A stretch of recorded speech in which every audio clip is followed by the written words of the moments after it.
स्वागत है दोस्तों आप सभी का फिर से एक नई वीडियो में। दोस्तों आज की इस वीडियो में हम लोग देखने वाले हैं जैक झारखंड अधिविद्य परिषद एनुअल इंटरमीडिएट एग्जामिनेशन 2025 फिजिक्स के लिए। ठीक है, जो आपका 21 फरवरी को फिजिक्स का एग्जाम होने वाला दोस्तों, उसमें किस प्रकार का क्वेश्चंस रहेगा आज की इस वीडियो से आपको पता चल जाएगा। और यहाँ से जो क्वेश्चंस है दोस्तों डायरेक्ट आपके 21 फरवरी के पेपर में एग्जाम में देखने को मिलेगा। वीडियो पे दोस्तों पूरा अंत तक बन रहेगा। This is the most important video दोस्तों आज का ये रहने वाला। चलिए वीडियो को शुरू करते हैं फिजिक्स का पेपर के लिए। ठीक है, कुल जो नंबर होगा वो 70 नंबर का होगा, क्योंकि 30 नंबर का प्रैक्टिकल जो कि स्कूल्स में आपको लिया जाएगा। ठीक है, 3 घंटा 15 मिनट का समय आपको दिया जाएगा पेपर को सॉल्व करने के लिए, जिसमें आपको 25 MCQ रहेगा और बाकी सब्जेक्टिव रहेगा। यहाँ पर आप लोग देख सकते हैं इंस्ट्रक्शन इसका। ठीक है, कि यहाँ पर भाग ए और भाग बी दो भाग में यहाँ पर आपको क्वेश्चंस दिया जाएगा। भाग ए में जो टोटल 25 MCQ रहेगा और 45 नंबर का आपका सब्जेक्टिव रहेगा। इस प्रकार से दिया जाएगा। ठीक है, चलिए बिना देर के वीडियो को शुरू करते हैं और देखते हैं किस प्रकार का क्वेश्चन एग्जाम में आपका पूछा जा रहा है। चलिए दोस्तों फाइनली वीडियो को शुरू करते हैं, देखा जाए किस प्रकार क्वेश्चन एग्जाम में आ रहेगा। ठीक है, सारा का सारा दोस्तों questions, this is the most important, very most important question है एग्जाम 21 फरवरी के लिए। ठीक है, यहाँ पर दोस्तों सबसे पहला क्वेश्चन कहता है कि the unit for surface charge density is, यानी कि जो पृष्ठीय आवेश घनत्व के लिए जो मात्रक होता है वो क्या होता है। ठीक है, देखिए सरफेस चार्ज डेंसिटी के लिए जो है एसआई यूनिट होता है, जिसका हम लोग मात्रक बोला जाता है। ये दोस्तों आपका होता है कूलाम पर मीटर स्क्वायर। कूलाम पर मीटर स्क्वायर, कूलाम पृष्ठीय आवेश घनत्व के लिए जो एसआई मात्रक होता है कूलाम पर मीटर स्क्वायर, यानी कि सरफेस चार्ज डेंसिटी के लिए एसआई यूनिट जो होता है कूलाम पर मीटर स्क्वायर, यानी ऑप्शन नंबर 3। ठीक है, याद रखिएगा क्वेश्चन। आगे बढ़ते हैं 2 number. A point charge Q is placed in the electric field of intensity is the force experienced, ठीक है, experienced by the charge will be। Hindi में दोस्तों लिखा गया है एक बिंदु आवेश Q को तीव्रता E के एक विद्युत क्षेत्र में रखा है तो आवेश द्वारा अनुभवी बल क्या होगा। ठीक है, अनुभवी बल बताना है आवेश के द्वारा ये क्या होगा, जबकि दोस्तों a point of a charge q आपका क्या है, चार्ज है। ठीक है, जो कि इलेक्ट्रिक फील्ड इंटेंसिटी ई में रखा गया है। इस प्रकार से क्वेश्चंस दिया गया है। तो दोस्तों डायरेक्टली इसको आप लोग बोल दीजिएगा, जो यहाँ पर आपका अनुभवी बल होगा जो पी होगा। ठीक है, एफ जो होगा यहाँ पर अनुभवी बल, ठीक है, वो आपका क्यू यू हो जाएगा, क्यू ई क्या हो जाएगा, क्यू ई। यहाँ पर ऑप्शन नंबर 2 इसका हो जाएगा करेक्ट आंसर। ठीक है, चलिए 3 नंबर दोस्तों क्वेश्चन आपसे पूछा जा रहा है for energy store in the capacitor. ठीक है, बीच of the flowing relation is wrong, मतलब जो भी कैपेसिटर का जो भी फॉर्मूला होता है, जो भी फ्लोइंग यानी कि जो भी इसे रिलेट कर रहा है। ठीक है, तो यहाँ पर सारा का 3 वो चीज़ यहाँ पर रिलेट करेगा और एक आपका रिलेट नहीं करेगा। तो जो आपका रिलेट नहीं करेगा आपका राइट आंसर होगा। हिंदी में बोलता है कि किसी संधारित्र में संचित ऊर्जा के लिए निम्नलिखित में से कौन सा संबंध गलत है। तो देखिए जो संधारित ऊर्जा होता है सी, ठीक है, यहाँ पर हम लोग देखा जाए तो इसका जो रिलेट करेगा यहाँ पर कौन कौन सा ऑप्शन रिलेट करेगा। यहाँ पर देखिए सी इक्वल टू आप लोग कह सकते हैं क्यू स्क्वायर बटे में 2c। ठीक है, यहाँ पर आपको ऑप्शन नंबर 2 भी रिलेट करेगा, ऑप्शन नंबर 4 भी रिलेट करेगा, लेकिन कभी भी यहाँ पर आप लोग देखिएगा तो हाफ सी भी नहीं होता है। ठीक है, यानी ऑप्शन नंबर 3 इसका हो जाएगा करेक्ट आंसर। चलिए कोई दिक्कत है नीचे कमेंट कीजिएगा। 4 नंबर दोस्तों क्वेश्चन से in a current electricity ohms law is obeyed by all. ठीक है, विद्युत धारा में ओम के नियम का पालन किया जाता है सभी डैश के द्वारा। तो जो भी आपका ohms का नियम है, ठीक है, ohms का नियम कहाँ पालन करता है, तो ये आपका धातु में पालन करता है। कहाँ, मेटल्स में, ऑप्शन नंबर बी। ठीक है, धातु में, ऑप्शन नंबर 2। 5 में दोस्तों क्वेश्चन से द करंट ऑफ ठीक है 3.2 is flowing in a conductor, the number of electron flowing per second will be. दोस्तों यहाँ पर आपका आई का वैल्यू दिया गया है, हमारे पास कितना है 3.2 ए दिया गया है, यानी कि एम्पियर दिया गया है। ठीक है, इलेक्ट्रॉन फ्लोइंग पर सेकेंड में दोस्तों यहाँ पर हम लोग को टाइम पता करना है पर सेकेंड में कितना इसका टाइम होगा। जबकि यहाँ पर हम लोग एक और चीज जान सकते हैं, क्या जान सकते हैं, क्यू आपका जो क्यू कितना होता है, एक इलेक्ट्रॉन पर जो आवेश होता है वो आपका 1.6 × 10 का पावर -19 कूलम का आवेश होता है। ठीक है, यहाँ पर आप लोग जानते हैं। तो चलिए इसको हम लोग बनाने का कोशिश करते हैं कि कैसे ये बनेगा। तो दोस्तों यहाँ पर हम लोग देखिए, यहाँ पर लिखेंगे, क्या लिखेंगे हम लोग क्वेश्चन यहाँ पर जानते हैं I इक्वल टू होता है Q अपॉन में T होता है। ठीक है, T यानी कि समय, Q यानी आवेश और I यानी कि करंट यानी कि धारा। ठीक है, तो यहाँ पर हमको निकालना क्या है, टी निकालना है, तो टी इज इक्वल टू क्या हो जाएगा, तो यहाँ पर ये गुना में चल जाएगा और यहाँ पर नीचे आने की क्यू टी इसका हो जाएगा नीचे क्यू टी, ठीक है, क्यू आई, क्यू बटे में आई यहाँ पर आपका हो जाएगा।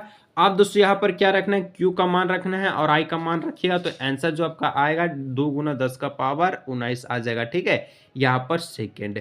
तो इस प्रकार से ऑप्शन नंबर 1 इसका हो जाएगा करेक्ट आंसर। चलिए, कोई दिक्कत है आप लोग नीचे कमेंट कीजिएगा, मान आप लोग रख लीजिएगा, परफेक्ट आंसर आपका आ जाएगा।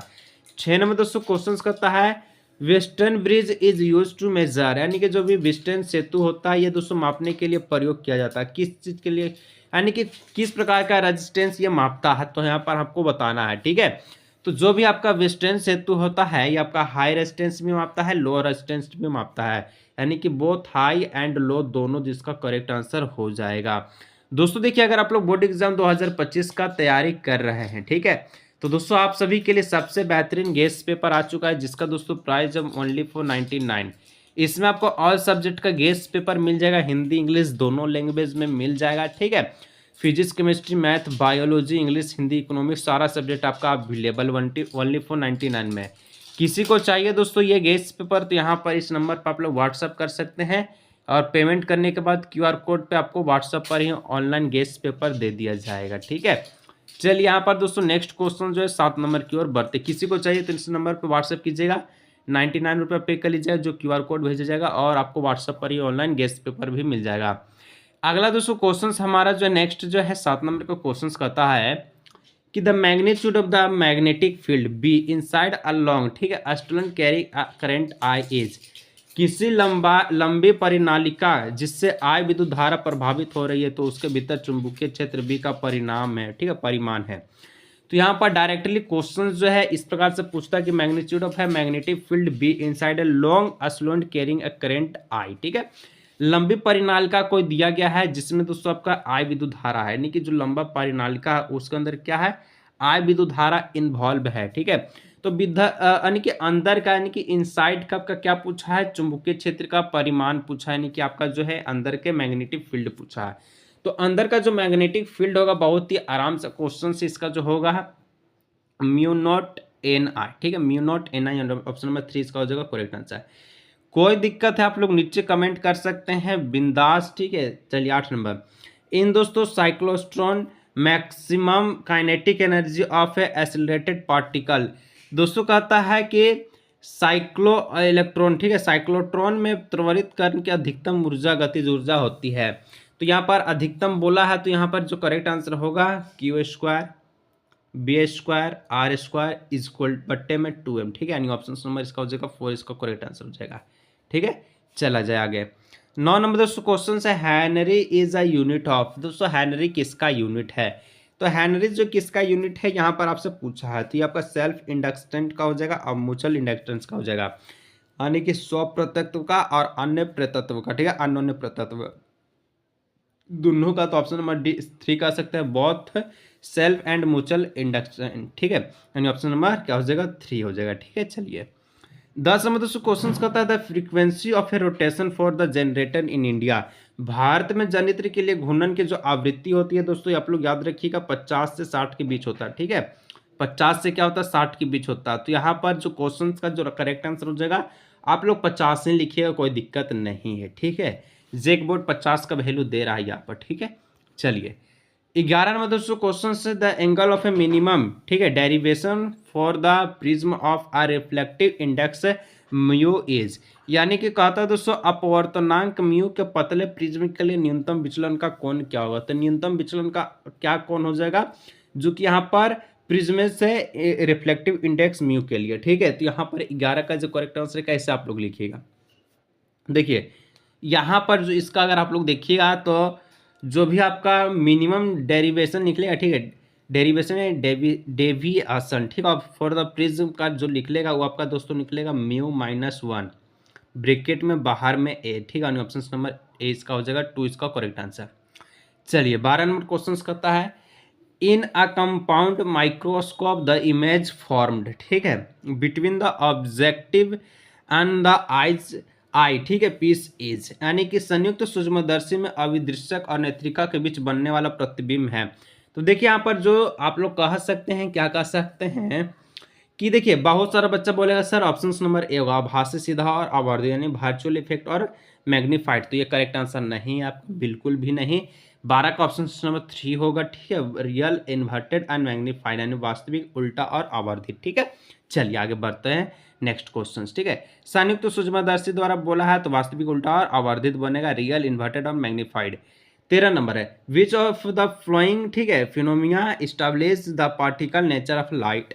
दोस्तों कहता है कि निम्नलिखित में से कौन सी घटनाएं प्रकाश की कण प्रकृति को स्थापित करती है। तो यहाँ पर आप लोग कहिएगा, क्या कहिएगा कि फोटो इलेक्ट्रिक, ठीक है, इलेक्ट्रिक इफेक्ट, यानी प्रकाश विद्युत प्रभाव, इसका करेक्ट आंसर हो जाएगा। 14 नंबर दोस्तों क्वेश्चन करता है, दिस इज, देखिए यहाँ पर जो कि वेरी इजी क्वेश्चन है, जो कि न्यूमेरिकल से पूछा है। The ratio of intensity of two lights waves 16:9, ठीक है, यहाँ पर 16:9 दिया गया, 16:9, ठीक है। The ratio of maximum and minimum intensity in the interference pattern will be. दो प्रकाश तरंगों के तीव्रता का अनुपात इस प्रकार से वो व्यक्तिगत पैटर्न पर अधिकतम और न्यूनतम तीव्रता का अनुपात होगा। देखिए सबसे पहले तो आपको यहाँ पर सूत्र याद होना चाहिए, यानी कि फॉर्मूला, ठीक है, आई मैक्सिमम के लिए और आई मिनिमम के लिए, ठीक है। रेशियो पूछा तो रेशियो हम लोग लिखेंगे। देखिए फॉर्मूला जो होता है दोस्तों यहाँ पर होता है, देखिए ये जो 16 है, ठीक है, आपका I1 है, ठीक है, और 9 जो आपका I2 है। तो यहाँ पर जो फॉर्मूला इसका बनता है वो आपका बनता है अंडर रूट में, क्या बनता है सर जी, लिखिए जल्दी से, देर हो रहा है, ठीक है, I1 plus under root I2 बट्टे में हो जाएगा, क्या हो जाएगा, तो I1 माइनस I2 हो जाएगा, ठीक है, अंडर रूट में, और इसका होल स्क्वायर लगा दीजिएगा। तो देखिए यहाँ पर होल स्क्वायर लगा दीजिए, बस आंसर कंप्लीट आ जाएगा। I1 के जगह 16 को रखिएगा, I2 की जगह 9 को रखिएगा। चलिए बना करके देखते हैं।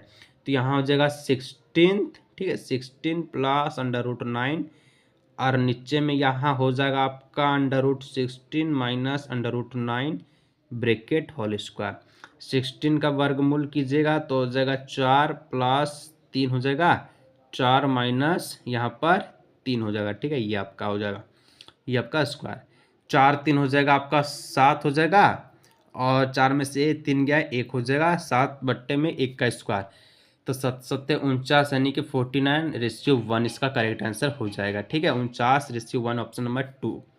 चलिए 15 नंबर दोस्तों क्वेश्चन करता है, the wavelength of a matter wave is given by.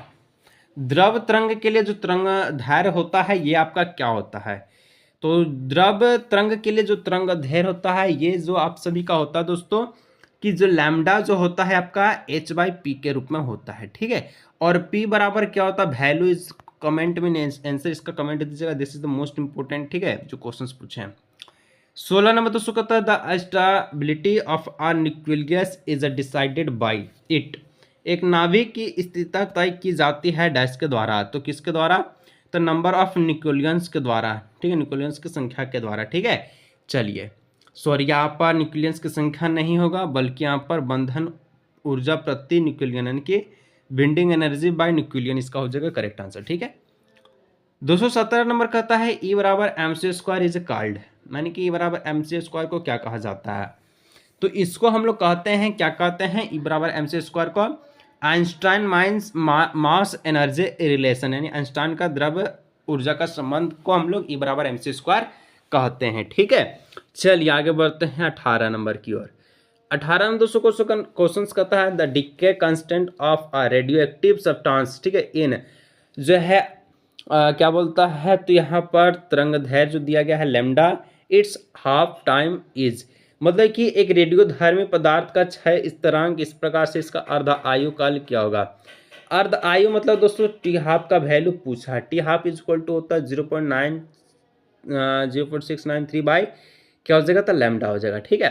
तो यहाँ पर करेक्ट आंसर क्या होगा, तो लैम्डा इज इक्वल टू, यानी कि कितना हो जाएगा, यहाँ पर आप सभी का टी हाफ का जो वैल्यू हो जाएगा वो आपका हो जाएगा, क्या हो जाएगा, लॉग, ठीक है, log 2, ठीक है, और बट्टे में लैम्डा हो जाएगा, ऑप्शन नंबर 2 इसका हो जाएगा करेक्ट आंसर।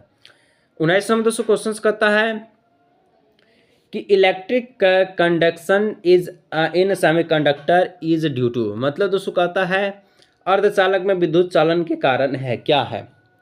तो यहाँ पर देखिएगा तो आप लोग कह सकते हैं कि हॉल्स एंड इलेक्ट्रॉन दोनों हो जाएगा, ठीक है। एंड ऑप्शन नंबर 3 हो जाएगा हॉल एंड इलेक्ट्रॉन, ठीक है।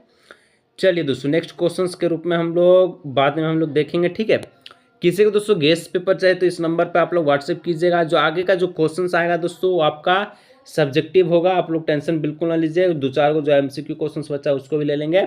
गेस्ट पेपर चाहिए ओनली फॉर 99 रुपये प्राइस है दोस्तों। इस नंबर पर जाइए व्हाट्सएप कीजिए। ऑल सब्जेक्ट अवेलेबल है। मिलते हैं नेक्स्ट वीडियो में।